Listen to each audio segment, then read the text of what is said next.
So, thank you so much for joining me today. Today, we're going to be just talking about how to use essential oils to create a mindset for healing. And I want to just talk a little bit about me and who I am. I grew up in a large family on Nantucket Island, which is kind of my claim to fame. And I have suffered from rosacea and weight issues, energy issues, liver issues, some eczema, hair loss, issues with sleeping, some hormone imbalances. And these are not as severe as some other issues, like what some people have experienced. But it was enough for me to really realize that something needed to change in my health, especially since a lot of these were in my very early 20s. And so at that point, it was definitely a clear indication that I was heading the wrong direction. And now I'm in my late 30s, and I can say there is, no food that I have not given up. There are very few remedies or therapies that I haven't tried. And for the majority of that time, the vast majority of that time, I just had a very, very low return on investment for my time, money, and effort when it came to my healing. I worked very hard on it. Like, I worked this hard and got this much results, if that. And I really, truly do believe that that's because my mindset for healing was off. And while I can say clearly that not all of my issues are completely resolved, I don't suffer anymore. They are resolved to the point that they're under control. And while I'm still working on them, they don't bother me. And if they ever do, then I have tools to work on them. And this is really what I want to teach you today. Because when your mindset is right, the effort that you put into the work works better. And if you're going to spend money on good quality food and spend all of that time healing, you want it to work. So let's get started. So let's talk about first, what is a good mindset for healing? And more importantly is what is not a good mindset for healing. And what is not a good mindset is stress, anxiety, fear, feeling powerless or depressed or overwhelmed or feeling betrayed by your body or having unrealistic expectations for what you can do. None of that is good. When we feel all those things, it's just very difficult for our body to heal. And we're in a constant state of stress, a constant state of fight or flight. And knowing that being in a stress state hinders our healing puts us in an even greater stress state. I mean, if you just say, oh, don't stress now, it hurts your health, it doesn't make you stop stressing. It makes you stress more. You start stressing about your stress, which is even worse than the stress originally was. So then we really can't truly just relax and heal, because healing happens in a restful, relaxed state. So that's what we shouldn't do. And what we should do, like what is a good mindset for healing, is love and trust and enthusiasm, but realism. We're not talking about being, all woo in the clouds here. We need to be realistic, but with rest and strength and appreciation for the journey and loving our bodies in the journey. Yes, that is what we need for healing. And it isn't just what we eat or what we do or what we do for our bodies. It's how we do it, how we eat. What are we thinking about while we eat? How do we feel while we eat emotionally? What is the attitude with which we eat? How do we give ourselves self-care? How do we look in the mirror? How do we put on clothes? How do we take a nap? Are we doing it with love, or are we doing it with fear? So this is a lot about fear. Fear is the big issue. Fear that we won't heal, fear that we aren't loved, fear that we aren't good enough, fear that we have bad genes, how embarrassing, fear that other people look down on us, fear that we're not beautiful enough, fear that we'll never lose weight, fear that someone's judging us, fear of missing out. So much fear. So imagine how it would be different if we were hanging out in love. If we take a nap and just cozy down, with a snuggle instead of feeling or thinking about all the things we should be doing instead, or the experiences we're missing out on while we do. Imagine looking in the mirror and noticing only the things that you really love about yourself and all your favorite features instead of everything you don't like. Imagine being attracted to the healthiest foods, ones that nourish our bodies, and it just gives us the shiver of delight when we eat them. Or imagine not being afraid of food, if that's something that you deal with. And you might be saying, yes, that sounds great, but how in the world do you get there? And so first, I just want you to look at your journey, and I want you to see both positives and negatives of your journey. Not just the positives, because like some people are like really into positive thinking, and that's great, but it's not realistic. We need to be realistic here too, especially for people who are really truly ill. But even everybody does. It's important to be realistic and not just to see the positives, but also not just to see the negatives. This is an appreciation for both sides of the coin of life and just places us in a unique space for healing. So I learned this concept from the human behavior specialist, Dr. John Demartini. I love him. I highly recommend his work. And it's just really about understanding that there's a positive and a negative side to every experience in life. And every experience in our life that we judge as good, usually with time, shows some downsides. And every experience in our life that we judge as bad, also with time, shows some upsides. There's nothing that happens to us that is entirely bad or entirely good. And when we can understand this concept and really love this, it really helps to take out the fear. And on a similar vein, it's important to understand that we magnify things. When we think something is all good or all bad, we are magnifying one thing and minimizing something else. And humans are really, really good at this. When we think someone is better than us, we're magnifying them and minimizing us. When we think someone is, when we think that we're better than someone else, we're magnifying ourselves and minimizing them or comparing weaknesses with strengths. And we really need to look for balance. And it's in this balanced place that we are not in the fight or flight response. We're not on the highs or just the ecstatic feeling of maybe a good test result or the lows of grief. You're just in a balanced space. And this doesn't mean you're being blah. This just means that you're in flow and that you are enthusiastic but realistic. That's what I like to say. It's good to be enthusiastic. So finding the negatives is easy when it comes to illness or anything like that. We do that already. Finding the positives can be more challenging. I understand that for some people who are truly ill, this is more difficult. I understand that you might be grasping at straws here, but I urge you to not resist this concept. Finding something to be grateful for in the midst of sickness is utterly important. Just know that I am having compassion on you and holding space for you, even though I realize it might be difficult. So in the case of illness, the bright side is often the relationships we've made, the community we have found, the belongings we are experiencing. It may be the lessons that are worthy of self-care, that we are worthy of self-care, that we can let other people accommodate us sometimes, or finally learning the skill of prioritizing yourself and accepting help. It may be that we learn to love our body while sick in a way that we couldn't when we were well. It could be an expanded compassion we have for other people, or that we may not have been able to find otherwise. However, finding and loving both sides of the illness coin will put you in an expanded state that helps you attract what you need for healing. And it puts you in a state that's not stressed, a state of compassion, and a state of gratefulness. So the take home from that is to find the calm of enthusiastic yet realistic and gratefulness altogether, which is like, great. Yeah, that probably makes sense for the most part, may even be a little inspiring, hopefully.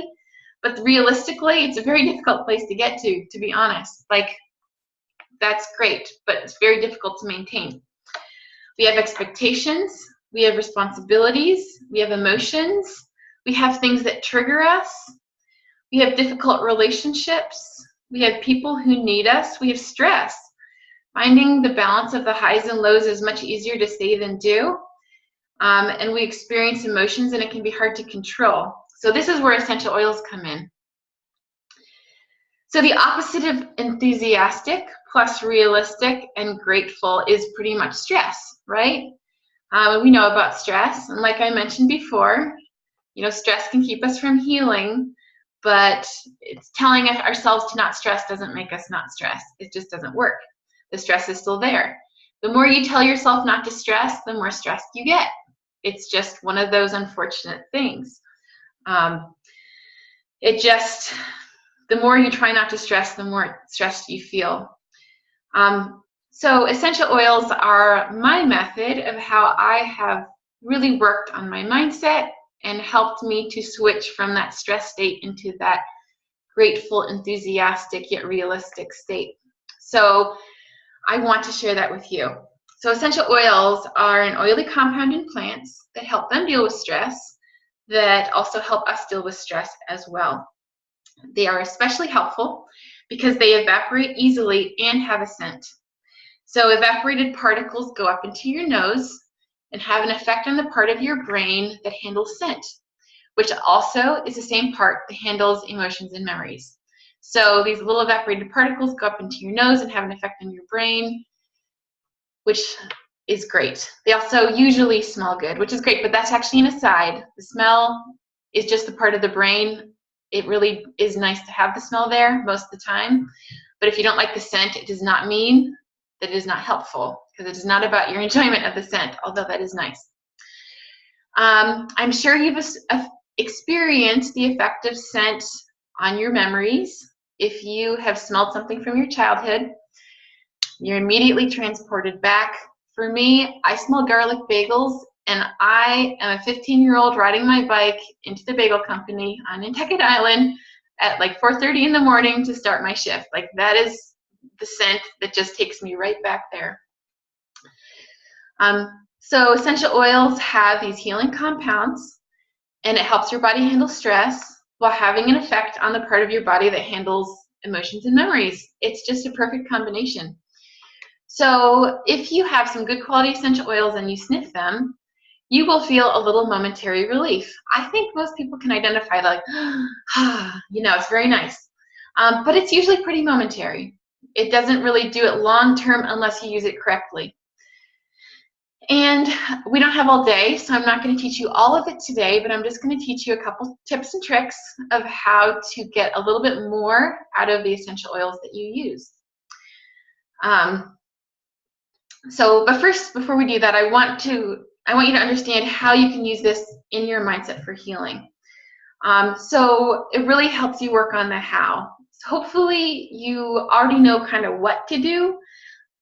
The oils can help you in how you do it, like how you eat. Are you eating while feeling deprived, or are you really able to embrace a healing diet and just dive into it and find satisfaction from it? Are you judging yourself, how you look, judging others? Are you able to do your self-care with thoughts of love, or is it with condemning thoughts? How you think about yourself, how you indulge in treats. Is it something that you go crazy with, or is it a little delicious self-indulgence that you have a little shiver of excitement and you are really able to get every drop of joy out of that experience? So it's pretty much in finding joy in your journey, in all of it. It also can help with the what, if you need it. If you can't quite stop yourself from eating an unhealthy food, you can't quite make yourself exercise, if there's anything like that. And there's an endless number of directions you can go with this. These are just some examples. So I really love to help people with these things. All I really need is an open heart, at least 4 weekly sessions, and the right essential oils. So I'm just going to explain a little bit of what I do and give you some methods of how to use them. So the information here is about Aroma Freedom Technique by the psychologist Dr. Benjamin Purkis. I am a certified practitioner as well as a health coach, nutritional therapist, and a life coach. So I really love to do this with people. And there are 3 methods, one of which I teach you. There is memory release technique, and this helps you to resolve embarrassing or stressful situations that you're trying not to repeat, that are holding you back. You might not be quite aware that you're trying to not repeat that, but it still shows up in certain ways. And by the way, this is not a replacement for therapy. I am not a therapist. This is about creating a mindset for healing or a mindset for growth or anything like that. So that's one. Another is called Aroma Reset, and this just helps you quick reset in the moment, and that's what we're going to work on today. And the last one is Aroma Freedom Technique, and that really helps set you up for success in the future. So one is more the past, one's the present, and one's the future. And when I'm working with people, we need all 3. It just depends on the moment. So I'm just going to give you a little taste of this and show you how to do Aroma Reset. Please don't try this with cheap essential oils or the wrong oils. I really can't guarantee a good experience with oils other than the ones that I mentioned, which are by Young Living. So I really caution you not to just go out and do that. If you need oils, then I can hook you up. So the goal of Aroma Reset is to pretty much bring you from fear and stress into love and peace. So the first step is to identify a current stressful situation or memory. It could be like this little thing that's playing on in your head and you just can't lose it. We've all got those sometimes. Sometimes it's something that you are anticipating, and I am one of 7 children, and my siblings and parents are coming next week for a visit. Now, this is not a huge stressor for me. They are a very easygoing and wonderful family, but there's a lot to do, and I probably feel more about wanting my house to look nice than my family cares. But alas, it's good. So I'm going to use that as an example here. So identify a current situation, and that is, I have my family coming to visit next week. And so that's 1, identify your current situation. 2 is identify how you feel when you picture it. Sometimes it's sad, stressed, angry, guilty, anxious. And I would say, I feel overwhelmed just thinking about things that I might need to do, things that I want to have done before that. So that's the place I feel, or the thing that I feel. The third is find where you feel the feeling or discomfort in your body. It could be your belly, your heart center, your diaphragm. It can really be anywhere. Sometimes it's your brain, sometimes it's your toes. It's really bizarre, but we do store memories in different places in our body. When we can release that, it's super helpful. So this I feel in my belly. And then what is the negative thought that you are telling yourself? That's the next question. And this is generally what we're magnifying here. And I feel like I will feel responsible if it doesn't go smoothly because it's at my house and in my territory, and if people don't have a good time, then I'll feel bad. So that's what I'm telling myself. I'm kind of magnifying that a little bit. So now comes the essential oils once you've kind of brought that up. And this I recommend frankincense, lavender, and stress away all together. Frankincense is super good for grounding. Lavender is super great for calming. And stress away is a combination of lavender, copaiba, acacia, lime, cedar wood. It's an amazing combination. So you just take a drop of each one of those. And I'm going to just do this right here so you can watch me do it. And if you do this regularly, I recommend you have a blend already mixed, which I actually do, but I wanted you to see these bottles. And you don't actually need 3 drops, you just need 1 drop. So it saves oils that way too. But this combination is an incredibly winning combination. I adore it. It's so marvelous. Like when I was talking about before about an oil that might not smell good, this one really does. I don't know anyone who doesn't like this scent. Okay, so then We identified the negative thought we were feeling. We took these drops, we rubbed them in our hands, and then you cup your hands over your nose and mouth, and you breathe, and you close your eyes, and you breathe deeply while you process the thought, the feeling, the image, anything that needs processing. And for this, for the oils to really have a long-term effect, you have to, what we did before was we just really processed what we were feeling, what we were thinking, where we were feeling it, and brought it to the surface. So it's kind of in your, fight or flight spot in your brain. It's in your brain, it's on your brain. And then we take the oils, and we're getting deep breaths here, which is hard to do when you're talking. But when you're not, and your eyes are closed, and you're just focused in on it, it just calms the brain centers down, and it relaxes them. So I'm just going to do this for a second.